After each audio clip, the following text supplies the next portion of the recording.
Hi, I'm Judy, and today I'm going to talk about Google's Project Loon.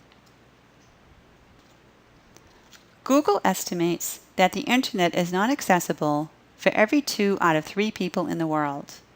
Many factors can prohibit the availability of internet service.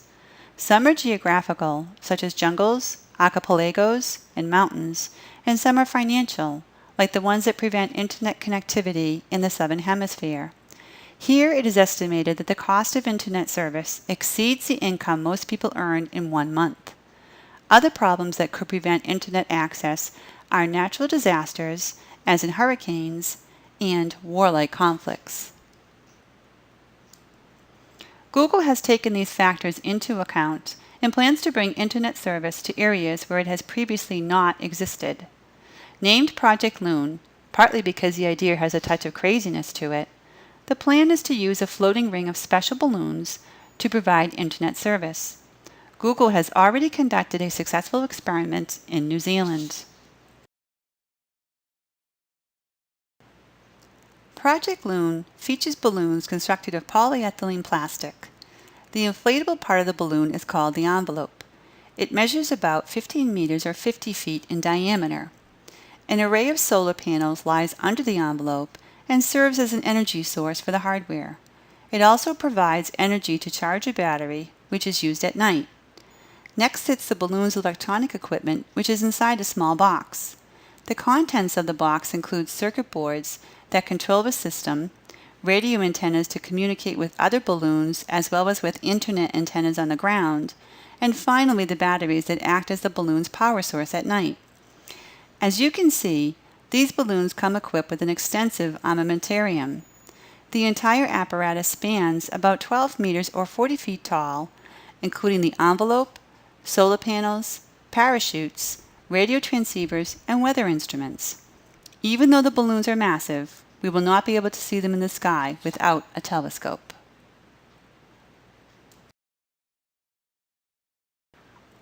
In addition, specialized internet antennas shaped like red balloons are on the ground.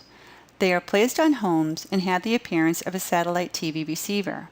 Along with the balloons and all their components, the following are needed: control equipment on the ground, network monitoring equipment, and ground antennas.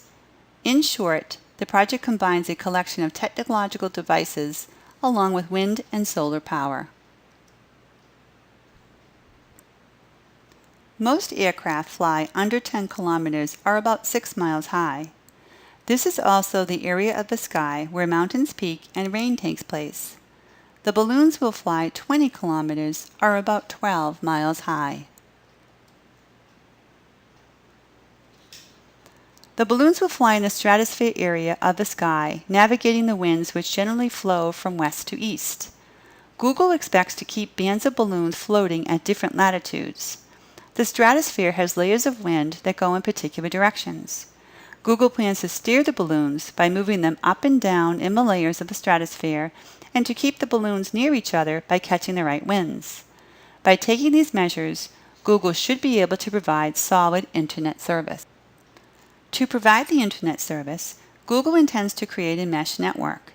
A mesh network is comprised of interconnecting components called nodes. Each node has the ability to capture as well as disseminate data and act as a relay for other nodes.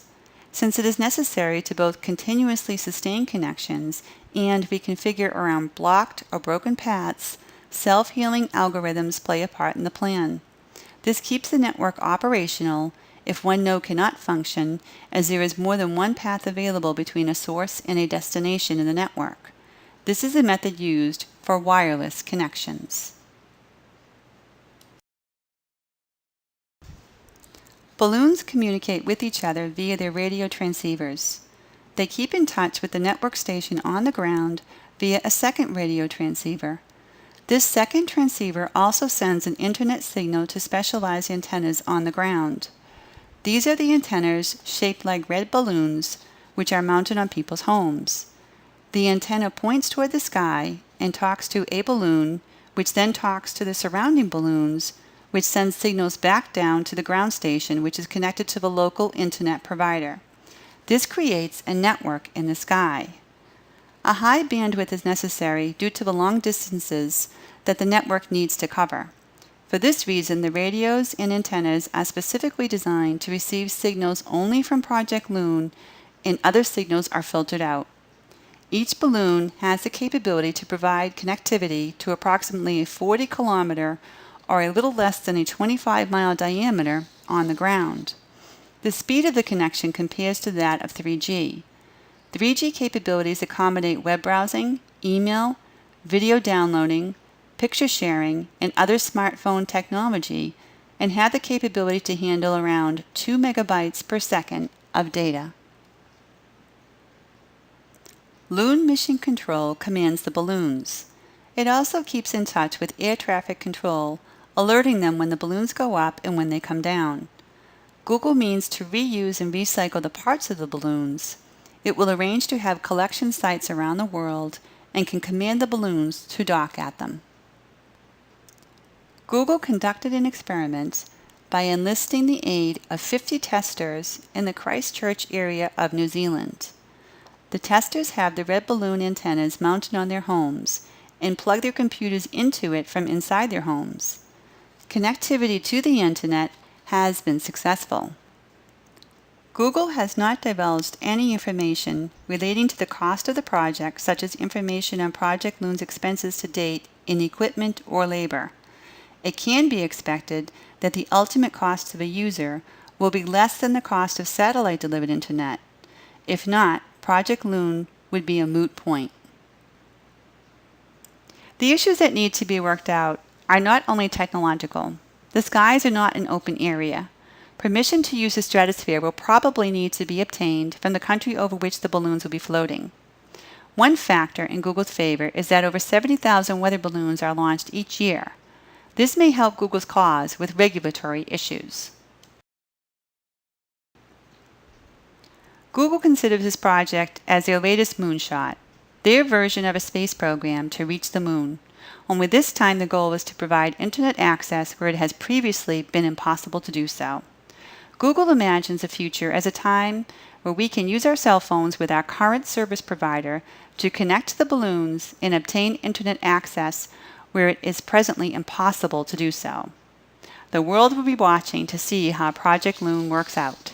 Stay tuned.